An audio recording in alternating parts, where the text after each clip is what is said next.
Hello guys, welcome to science workshop. This is Kusum here. Guys, इस video में हम economic importance of protozoa के बारे में पढ़ेंगे।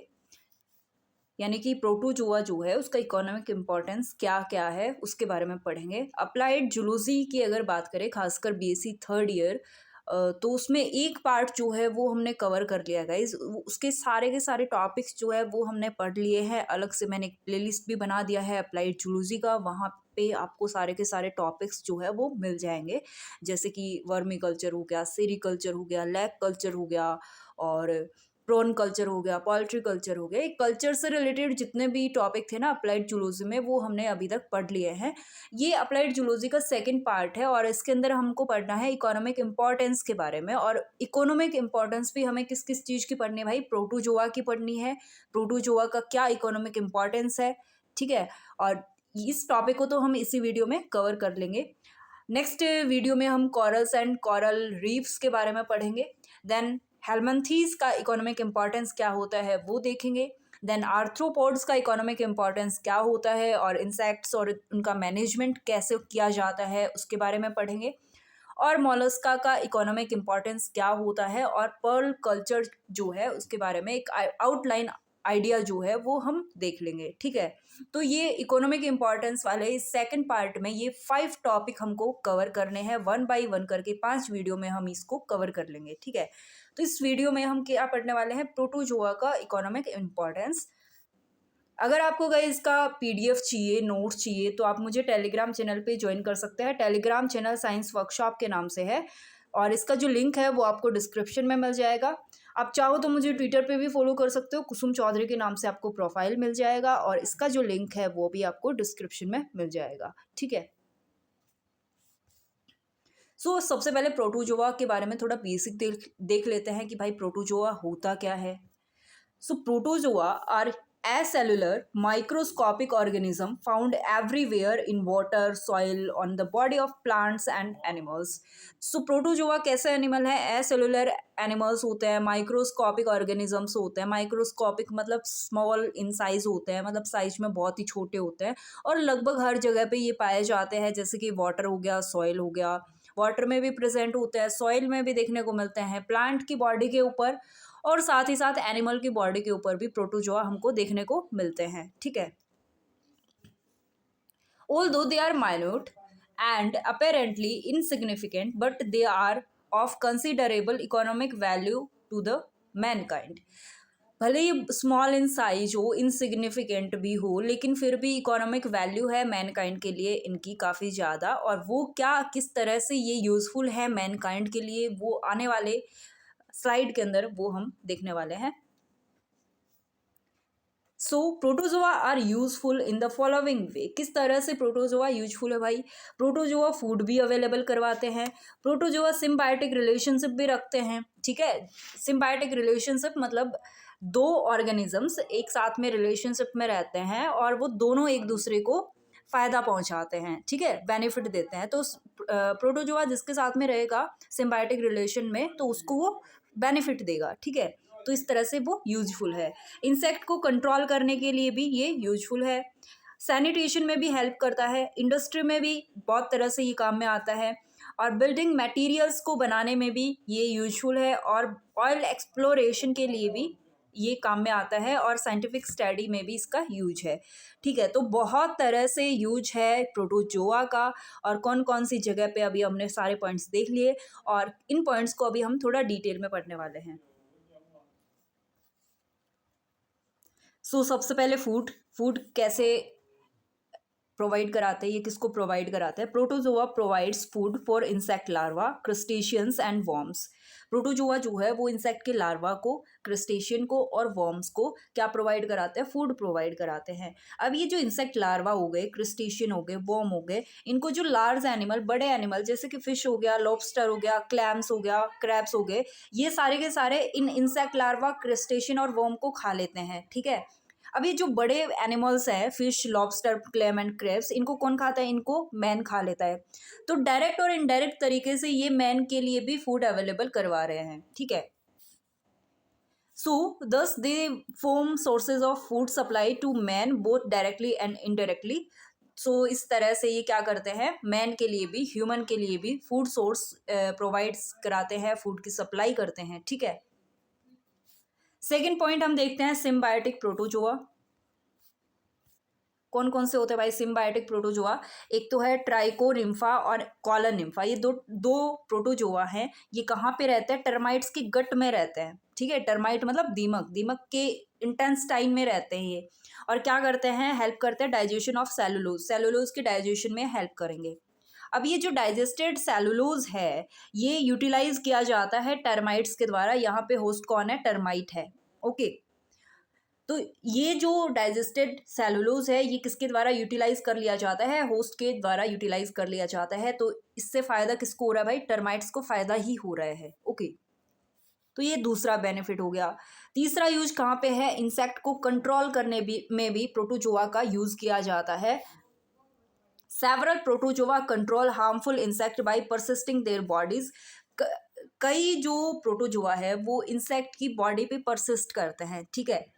तो इस तरह से कई हार्मफुल इंसेक्ट को वो मतलब उनकी बॉडी को क्या कर देंगे भाई? बॉडी को भी नुकसान पहुंचाएंगे। और अगर इंसेक्ट की बॉडी को नुकसान पहुंचाएंगे तो उनकी संख्या कम हो जाएगी, ठीक है। तो इस तरह से प्रोटोजोआ हार्मफुल इंसेक्ट को कंट्रोल करने में भी मदद करते हैं। नेक्स्ट बेनिफिट क्या है भाई? इसका सैनिटेशन में भी यूज किया जाता है, सैनिटेशन में भी ये हेल्पफुल हैं। बहुत सारे प्रोटोजोआ जो है वो पॉल्यूटेड वाटर के अंदर रहते हैं, वहाँ पे फीड करते हैं वेस्ट ऑर्गेनिक मैटर पे। और वेस्ट ऑर्गेनिक मैटर पे फीड करके वाटर को क्या कर देते हैं? प्यूरिफाई कर देते हैं, ठीक है। इस तरह से वाटर क्या हो जाता है? प्यूरिफाई हो जाता है। साथ ही साथ ये कुछ बैक्टीरिया पे भी फीड करते हैं और सैनिटरी बेटरमेंट में ये काफ़ी ज़्यादा इंपॉर्टेंट रोल प्ले करते हैं और वाटर को सेफ रखते हैं ड्रिंकिंग के लिए। आई होप समझ में आया होगा ये पॉइंट कि जो पॉल्यूटेड वाटर है ना वहाँ पे प्रोटोजोआ बहुत ज़्यादा संख्या में रहते हैं। वहाँ पे पाए जाने वाले वेस्ट ऑर्गेनिक मैटर पे ये फीड कर लेंगे तो वाटर को इस तरह से ये प्यूरिफाई कर देंगे, ठीक है। कुछ बैक्टीरिया के ऊपर भी ये फीड कर लेंगे और वहाँ पे जो वाटर है पीने लायक उसको सेफ रखेंगे। तो इस तरह से सैनिटेशन में भी ये यूज़ में लिए जाते हैं। इंडस्ट्री में भी ये यूजफुल है। इंडस्ट्री में कैसे यूजफुल है भाई? Skeletal deposits of marine protozoa, कुछ marine protozoa for example foraminifera and radiolaria, ये दोनों ही मैराइन प्रोटोजोआ है। इन दोनों टाइप के प्रोटोजोआ का स्केलेटल का डिपोजिशन होता है, ठीक है। डिपोजिशन होगा तो क्या बना लेगा? ऑसेनिक ऊज बना लेगा। कहाँ पे? सी बॉटम पे। मान लो ये कोई समुद्र है, ये कोई भाई समुद्र है, ये वैसे टब वगैरह नहीं बना रही समझने के लिए। अब यहाँ पे क्या बन जाएगा? इस स्केलेटल का क्या होगा? डिपोजिशन होगा और सॉफ्ट मड टाइप बन जाएगा और इसी को हम क्या बोलते हैं? ऑसेनिक ऊज बोलते हैं। यानी सी बॉटम पे या फिर सी का फ्लोर पे बनता है ये, ठीक है। About 30% of oceanic bed is covered with globigerine ooze, ठीक है। ये ऊज अलग है इसका, ठीक है। ग्लोबिगेरिना ऊज बोल सकते हैं इसको, globigerina ooze. These skeletal deposits are put to many uses. ये जो स्केलेटल डिपॉजिट हुआ है इसका बहुत जगह पे यूज किया जाता है गाइज, ठीक है। इसका प्रोनाउंसिएशन एक बार फिर वापस देख लेते हैं। इसको बोलते हैं ग्लोबिगेरिना ऊज, ओके। ऊज इसको अलग कर लेना, ग्लोबिगेरिना ऊज, ओके। मैक्सिमम अगर ओसेनिक बेड पे देखे, लाइक ओसेनिक फ्लोर पे देखे, तो 30% जो ओसेनिक ऊज बना होता है वो किसका बना होता है? ग्लोबिगेरिना ऊज बना होता है, ठीक है। ग्लोबिगेरिना भी क्या होता है? एक प्रोटोजोआ ही होता है और जिसके स्केलेटन से ये बन जाता है। Some are employed as filtering agent. और ये कैसे कैसे कहाँ कहाँ काम में लिए जाते हैं? कई जो ओसेनिक ऊज बनते हैं वो फिल्टरिंग एजेंट की तरह काम करते हैं। और ये ओसेनिक ऊज से क्या बन सकता है भाई? चाक भी बन सकता है और इसके अलावा अब्रेसिव बन सकते हैं। अब्रेसिव का मतलब क्या हुआ? कुछ ऐसे मैटर होते हैं, ये ऐसे मटेरियल होते हैं जिनका यूज़ बहुत ही हार्ड जो चीज़ें होती है ना उनको पॉलिश करने के लिए या फिर उनको घिसने के लिए, उनको चमकाने के लिए काम में लिया जाता है अब्रेसिव, ठीक है। तो इस तरह से प्रोटोजोआ का यूज़ कहाँ होता है भाई? इंडस्ट्री में भी यूज़ होता है इसका। बिल्डिंग मटेरियल्स को बनाने में भी प्रोटोजोआ हेल्पफुल है। The skeletal deposits in due course of time change into the limestone rock. अब स्केलेटल डिपॉजिट जो हुआ है वो टाइम के साथ साथ में लाइमस्टोन रॉक बना लेगा, ठीक है। अब ये जो लाइमस्टोन रॉक बना है ये प्रोवाइडेड बाय द ग्लोबिगेरिना ऊज, ये किससे प्रोवाइड किया जाएगा? ग्लोबिगेरिना ऊज से प्रोवाइड होगा limestone, okay. Such as that of cliffs of Dover, जो डॉवर की चट्टानें हैं, ठीक है, वो भी किससे बनाई गई थी? इसी लाइमस्टोन से बनाई गई थी। क्लिफ्स ऑफ डॉवर किससे बनाई गई थी? इसी लाइमस्टोन से बनाई गई थी, जिसने इंग्लैंड में जो इंग्लैंड को बचाने में काफ़ी ज़्यादा हेल्प की थी, ठीक है। इसके अलावा कैमेरेना, ये भी क्या है? एक लार्जेस्ट प्रोटोजोआ है। इसको न्यूमिलाइट्स के नाम से भी जानते हैं, और ये भी क्या फॉर्म करता है? लाइमस्टोन को फॉर्म करता है। कौन? कैमेरेना। The pyramid of Egypt are made largely of this nummulitic limestone। जो इजिप्ट के पिरामिड है वो किससे बने हैं? ये जो कैमेरिना वाला या न्यूमिलाइट से लाइमस्टोन है, इससे बना है कौन सा? Pyramid of Egypt. So these limestone beds are used as building material. तो ये जो लाइमस्टोन बेड्स हैं ये as a building material use में लिए जाते हैं। तो हम कह सकते हैं कि भाई प्रोटोजोआ जो है वो बिल्डिंग मटेरियल्स को बनाने में काम में आता है, ओके। नेक्स्ट पॉइंट है ऑयल एक्सप्लोरेशन। पेट्रोलियम जो है वो ऑर्गेनिक ऑरिजिन होते हैं। The skeletal deposits of foraminifera and radiolaria are often found in association with oil deposits. जहाँ पे ऑयल डिपॉजिट होगा वहाँ पे फॉर्मिनिफेरा और रेडियोलेरिया, ये इनके स्केलेटल डिपॉजिट हमें वहाँ पे देखने को मिलेंगे। तो या हम इस तरह से पता कर सकते हैं कि भाई फॉर्मेनिफेरा या रेडियोलेरिया, इनका स्केलेटल डिपॉजिट कहाँ ज़्यादा है, वहाँ पे हम ऑयल का सर्च कर सकते हैं, ठीक है। तो इस तरह से हमें एग्जैक्ट लोकेशन पता चल जाती है ऑयल की, ठीक है, कि जहाँ पे फॉर्मेनिफेरा और रेडियोलेरिया का स्केलेटल डिपॉजिट ज़्यादा है वहाँ पे क्या होगा? एग्जैक्ट लोकेशन होगा वो ऑयल का। ये हेल्प कर देता है इस तरह से ऑयल एक्सप्लोरेशन करने के लिए। नेक्स्ट पॉइंट है साइंटिफिक स्टडी। अब बहुत सारे प्रोटोजोआ जो हैं वो बायोलॉजिकल और मेडिकल रिसर्चेज में भी यूज में लिए जाते हैं। होलोट्रिका हो गया, टेट्राकाइमिना हो गया, tetrahymena geleii is used in nutritional research. Holotricha, tetrahymena geleii, इनको किस में यूज में लिया जाता है? न्यूट्रिशनल रिसर्च में यूज में लिया जाता है। The effect of various foods and poisons have been investigated on this protozoans। बहुत सारे फूड और पॉइजन्स की इन्वेस्टिगेशन, मतलब उनका क्या इफेक्ट होगा, तो वो प्रोटोजोन्स पे इन्वेस्टिगेट करते हैं। लाइक हम ह्यूमंस की बात करें तो ह्यूमन से पहले कई बार आपने देखा होगा कई दवाइयाँ बनती है तो वो उनको पहले चूहों पे ट्राई करते हैं, इन्वेस्टिगेट करते हैं कि उनका क्या इफेक्ट हो रहा है। इसी तरह से बहुत सारे फूड्स और पॉइजन्स हैं जिनको प्रोटोजोन्स पे इन्वेस्टिगेट किया जाता है कि उनका क्या इफेक्ट है, ठीक है। देखो बहुत सारे बेनिफिट है प्रोटोजोन्स के जो कि हमने देख लिए, ठीक है। जैसे कि बिल्डिंग मटेरियल बनाने में भी इसका यूज़ होता है, और साइंटिफिक रिसर्च में भी इसका यूज़ होता है, साथ ही साथ फूड भी ये प्रोवाइड कराता है, वाटर को भी प्यूरिफाई करता है, ठीक है। और ऑयल एक्सप्लोरेशन में भी ये काम में आता है। बहुत सारे हमने इकोनॉमिक यूज़ देख लिए प्रोटोजोआ के, लेकिन साथ ही साथ जहाँ पे जिस चीज़ का यूज होगा, बेनिफिट होगा, वहाँ पे वो हार्मफुल भी हो सकता है, ठीक है। तो क्या क्या हार्मफुल इफेक्ट होते हैं प्रोटोजोआ के, वो अभी हम देखने वाले हैं। हार्मफुल डिजीज भी कोज करता है गाइस प्रोटोजोआ, ठीक है, ह्यूमंस में। कुछ हार्मफुल डिजीज जो है वो कोज करता है प्रोटोजोआ ह्यूमंस में। वो कौन कौन सी डिजीज हो सकती है भाई? अमीबायसिस।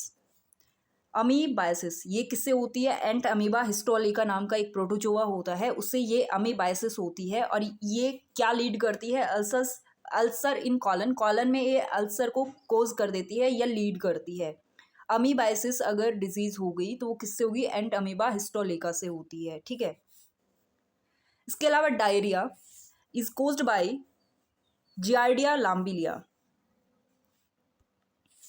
डायरिया किससे कोज होता है? Giardia lamblia, and leads to loose bowels. आते इससे ढीली हो जाती है, ठीक है, डायरिया में। इसके अलावा क्या कोज करता है? ट्रिपेनोसोमियासिस, ये किससे कोज होता है? ट्रिपेनोसोमा स्पीसीज होती है प्रोटोजोआ की, उससे कोज होता है। Are flagellated parasites of blood plasma, ये क्या होते हैं? ब्लड प्लाज्मा के फ्लैजेलेटेड पैरासाइट्स होते हैं और लीड करते हैं स्लीपिंग सिकनेस को, यानी स्लीपिंग की मतलब ना नींद ना आने की इस तरह से बीमारी हो जाती है, ट्रिपेनोसोमियासिस जब हो जाए तो, ठीक है। नेक्स्ट है लिस्मानियासिस। क्या है? Leishmaniasis is caused bye species of Leishmania. Leishmania की अलग अलग स्पीसीज होती है प्रोटोजोआ की ही, उससे ये कोज होती है। And lead to skin sores and spleen enlargement. इससे क्या होता है? स्किन सोर हो जाती है और स्प्लीन जो है वो बड़ी हो जाती है। मलेरिया भी किससे कोज होता है? मलेरिया तो काफ़ी टाइम से बचपन से ही पढ़ते आ रहा है कि मलेरिया भाई प्लाज्मोडियम से क्या होता है? कोज होता है, और ये लीड करता है मलेरिया को। और इसमें प्लाज्मोडियम की डिफरेंट 4 स्पीसीज पाई जाती है जो कि मलेरिया को कोज करती है। तो ये डिफरेंट डिफरेंट प्रोटोजोआ से होने वाले डिजीज हैं जो कि ह्यूमन में होती हैं, ठीक है। इसके अलावा भी बहुत सारे हार्मफुल इफेक्ट है गाइस प्रोटोजोआ के, जैसे पॉल्यूशन ऑफ वाटर। हमने देखा भाई प्रोटोजोआ जो है वाटर को क्या कर रहा है? सैनिटाइज कर रहा है। लेकिन कुछ प्रोटोजोआ ऐसे भी होते हैं जो वाटर को पॉल्यूटेट भी करते हैं। डिस्ट्रक्शन ऑफ वुडन आर्टिकल्स, यानी कि जो लकड़ियां हैं, वुडन है, उसको नष्ट करता है protozoa. Destruction of animal of food value, animal के फूड वैल्यू को नष्ट करता है, डिस्ट्रैक्ट करता है। Reduction in fertility of soil, जो सॉइल की फर्टिलिटी है उसको रिड्यूस करता है। और पैरासिटिक जो प्रोटोजोआ है वो भी हार्मफुल होते हैं, ठीक है। तो इस तरह से ये कुछ हार्मफुल इफेक्ट हैं प्रोटोजोआ के, इनको वन बाय वन करके हम डिटेल में देखने वाले हैं अभी। सबसे पहला पॉइंट है हमारा पॉल्यूशन ऑफ वाटर। अब drinking water in natural condition is made unpalatable by the reproduction of some free living protozoa in it. जो ड्रिंकिंग वाटर है, कहीं भी तालाब है मान लो कोई, और वहाँ पे फ्री लिविंग प्रोटोजोआ प्रेजेंट हैं, ठीक है, वहाँ पे वो रिप्रोड्यूस करते हैं, तो वहाँ पे वो जो पानी है वो पीने लायक नहीं रहेगा, उसको अनपैलेटेबल बना दिया जाएगा by reproduction of protozoa. For example, Uroglenosis brings fleshy odor like that of cod liver oil. यूरोग्लेनोप्सिस ये एक प्रोटोजोआ ही है, ठीक है। ये एक ऐसी स्मेल क्रिएट कर देता है जैसे कि जो क्वाड लिवर ऑयल की स्मेल होती है, उसी तरह की फ्लैशी ऑडर यानी स्मेल क्रिएट कर देता है, और वो जो पानी है वो पीने लायक नहीं रहता है, ठीक है। इसके अलावा peridinium emit smell resembling that of clam shells. Clam shells की तरह एक स्मेल क्रिएट करता है कौन? पेरिडीनियम। ये भी एक टाइप का प्रोटोजोआ है, और उसके बाद में अगर वो स्मेली हो जाएगा वाटर तो वो पीने लायक नहीं रहेगा। इसके अलावा destruction of wooden articles. Some flagellates like Trichonympha and Colonympha lives in the gut of termite and help in the process of cellulose digestion. हमने लास्ट पॉइंट में देखा था कि ट्राइकोनिम्फा एंड कॉलोनिम्फा जो है तो वो टर्माइट की गट में रहते हैं और सेलुलोज डाइजेशन की प्रोसेस में उसको हेल्प करते हैं, ठीक है। अगर मान लो इनका एब्सेंस हो गया, ये प्रेजेंट ही नहीं है टर्माइट की गट में, तो क्या होगा? या तो टर्माइट डाई हो जाएगा, मर जाएगा, या फिर उनकी डाइट चेंज हो जाएगी। अगर वो उनकी डाइट चेंज हुई तो वो कहाँ जाएंगे डाइट के लिए? वुडन आर्टिकल्स पे जाएंगे और बुक्स पे जाएंगे। उनका जो फूड जो है वो क्या हो जाएगा? चेंज होके वुडन आर्टिकल्स या बुक्स हो जाएंगी। तो इस तरह से ये वुडन आर्टिकल्स को भी डिस्ट्रैक्ट करने का काम करते हैं इनडायरेक्टली प्रोटोजोआ। इसके अलावा थर्ड पॉइंट है भाई destruction of animals of food value. Animal की फूड वैल्यू को डिस्ट्रैक्ट करने का ये काम करता है। वो डिस्ट्रैक्ट कैसे करता है? डायनोफ्लेजिलेट्स जैसे कि नॉक्टिल्यूका हो गया, गॉरिलैक्स हो गया, ठीक है। ये जब ज़्यादा मात्रा में प्रेजेंट होते हैं ना, अबंडेंट होते हैं, तो ये रिस्पॉन्सिबल होता है कि ये ऑसिन को रेड कर देते हैं, ठीक है। डायनोफ्लेजिलेट्स जैसे कि नॉक्टिल्यूका या गॉरिलैक्स हो गया, ये जब अबंडेंट होते हैं तो ये ऑसिन को रेड कर देते हैं। The water becomes fall and cause toxic reaction to mollusks like clam, oyster and mussels, and they become unfit for eating by human being. तो ये तो कुछ एग्जाम्पल है अभी, कुछ मॉलस हो गए जैसे क्लेम ऑयस्टर हो गया, कुछ मसल्स हो गए, ठीक है। ये कुछ एग्जाम्पल हैं, लेकिन मतलब हम बोल सकते हैं जो पानी में एनिमल रहते हैं उनके लिए ये टॉक्सिक रिएक्शन क्रिएट कर देते हैं, और जिस वजह से जो एनिमल ह्यूमन खाता है वो उनके लिए अनफिट हो जाते हैं, ओके। तो इस तरह से इसने क्या किया? फूड वैल्यू को डिस्ट्रैक्ट कर दिया एनिमल की। Reduction in fertility of soil. It has been observed that about 200 to 300 species of protozoa are present in the soil. देखो 200 से 300 स्पीसीज जो है प्रोटोजोआ की वो सॉइल के अंदर प्रेजेंट होती हैं।